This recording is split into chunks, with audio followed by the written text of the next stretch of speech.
Yo, what's up guys? It's your boy Jadaa and we're back with another Dislyte video. Hope you guys had a great day.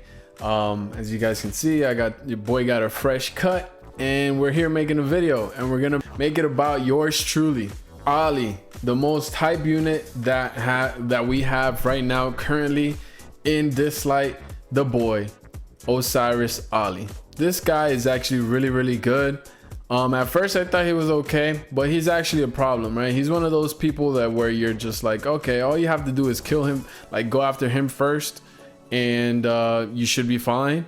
But it's a lot easier said than done, right? So because that's what I used to say, but he's actually a problem, right?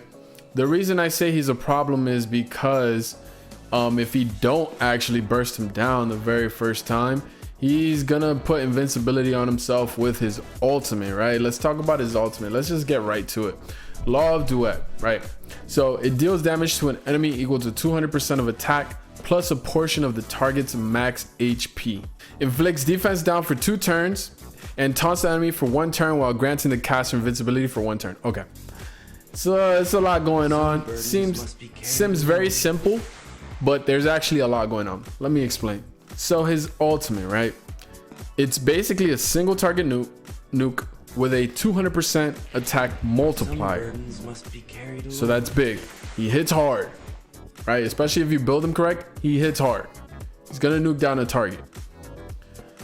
And it also does a portion of the target's max HP. So he's gonna hit hard on tanks. It doesn't matter who he's hitting. He's gonna hit him hard, right? And then on top of that, he has a chance of inflicting defense down, so his allies can follow up and kill that person, and a little bit more protection just in case they're not able to follow up and get him. He puts taunt on him and forces him to attack him while he has invincibility buff on him. Ollie, I used to think he was good, but like not top tier.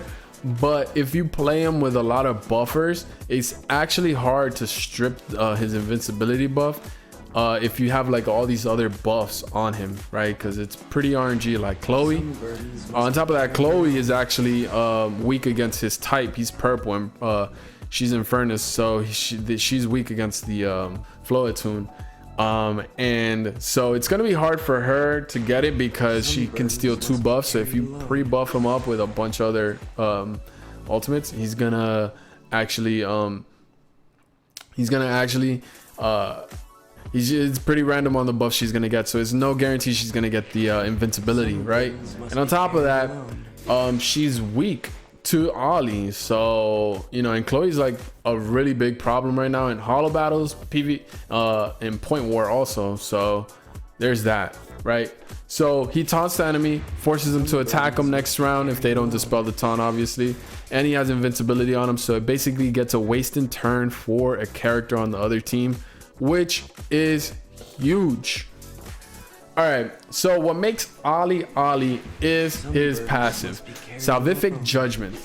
When an allied esper takes a fatal hit, grant Salvific Judgment to prevent them from dying, as well as invincibility and recovery for 1 turn, and casts his ult on the attacker again, right? Or just casts his ult.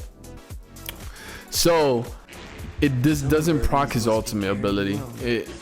He'll still be able to, after his passive goes off, his ult ability right here, the Law of Duet, it will still be available for him to use. So he has 2 ultimates in his kit built in, and I already spoke about how hard his ultimate hits. It's a hard hitting nuking ability, and he saves your ally. It's not a revive, it's more of a death prevention. Puts invincibility on him and a little recovery buff just to add a little spice to it, just to give him a little bit more boost of life, so it can be a little extra harder to kill him instead of keeping him at 1 HP. This ability right here is so good. He's literally up like one of the best units in holo battles because of this ability. In 5v5 he's still gonna be really good, but he shines the most in holo battle. So yeah, Ollie's a problem.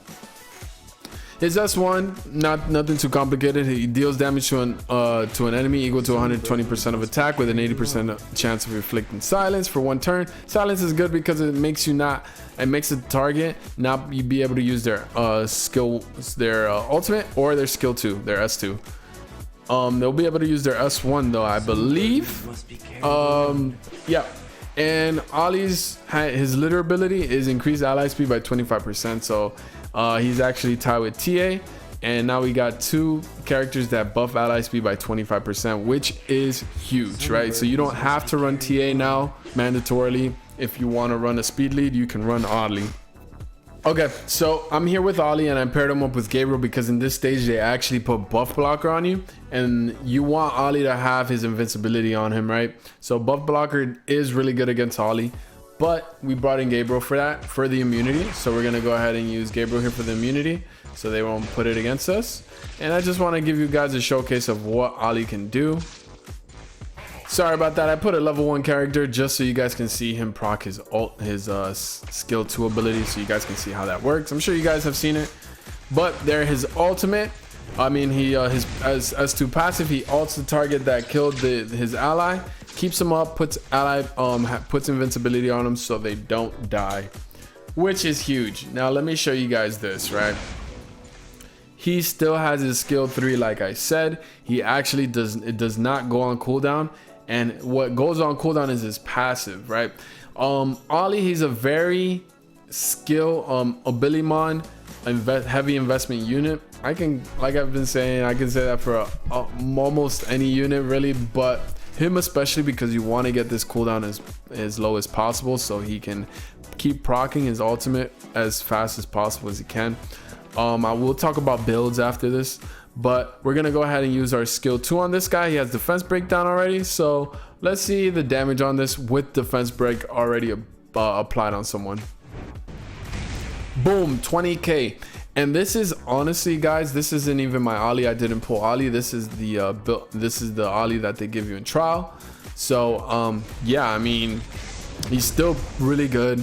And we're using him as a speed lead, so we're actually able to go able to speed up our whole team, and he's really good. So as you can see, they're attacking him. We put taunt on him, forced the attack on Ollie while he had invincibility buff, and wasted basically 1 turn of a person on the other team.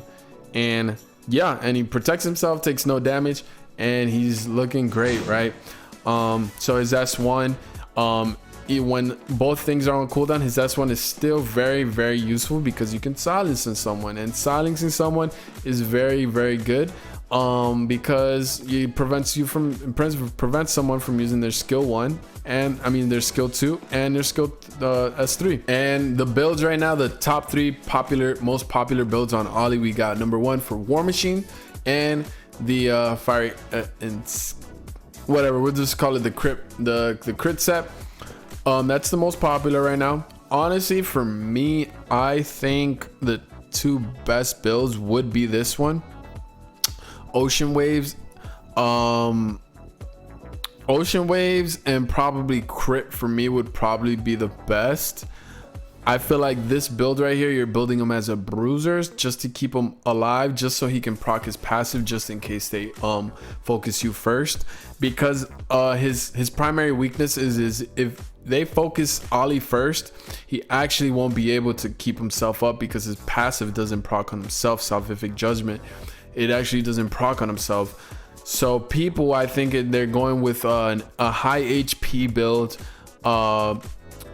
fast, somewhat fast, Ocean Wave set Ollie, which can be good, but I don't think Ollie is meant to really, I don't know, I think he's good. I think it's good as long as you build some damage on him, but for me personally, if I had Ollie, I probably would go with Windwalker, the Windwalker crit set, just so he can get turns as fast as he can, so he can recycle his moves as fast as possible, with the speed lead.